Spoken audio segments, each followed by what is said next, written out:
Selamat datang kembali rekan-rekan di channel ini, channelnya para tenaga honorer. Video kali ini kita akan membahas terkait dengan cara Menteri Pendayagunaan Aparatur Negara Abdullah Azwar Anas dalam rangka membantu para tenaga honorer, khususnya honorer teknis administrasi.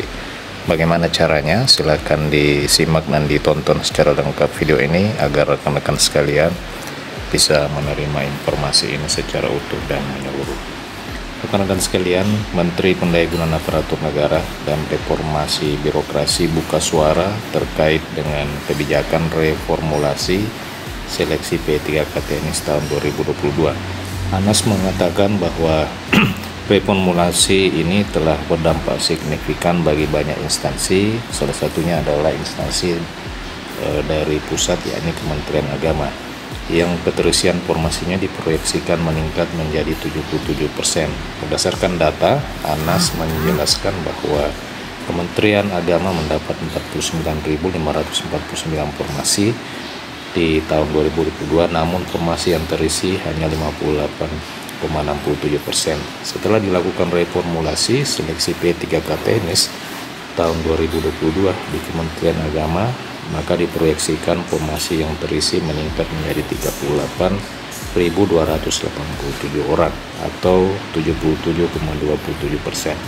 Nah, rekan-rekan sekalian, reformulasi seleksi P3K TNS ini merupakan salah satu cara dari Menteri Pendayagunaan Aparatur Negara untuk membantu para honorer tenaga teknis. Reformulasi seleksi P3K TNS ini juga merupakan bentuk afirmasi yang diberikan oleh pemerintah kepada peserta seleksi aparatur sipil negara, khususnya ex tenaga honorer kategori 2 dan peserta tenaga non-ASN atau tenaga honorer yang memang selama ini telah mengabdi, termasuk di instansi daerah maupun instansi pemerintah pusat. Anas menyebutkan pada rekrutmen P3K tahun 2022, Kementerian Agama mendapatkan formasi terbesar, yakni 49.549 orang P3K atau hampir 9% dari total formasi nasional sebesar 567.938 orang.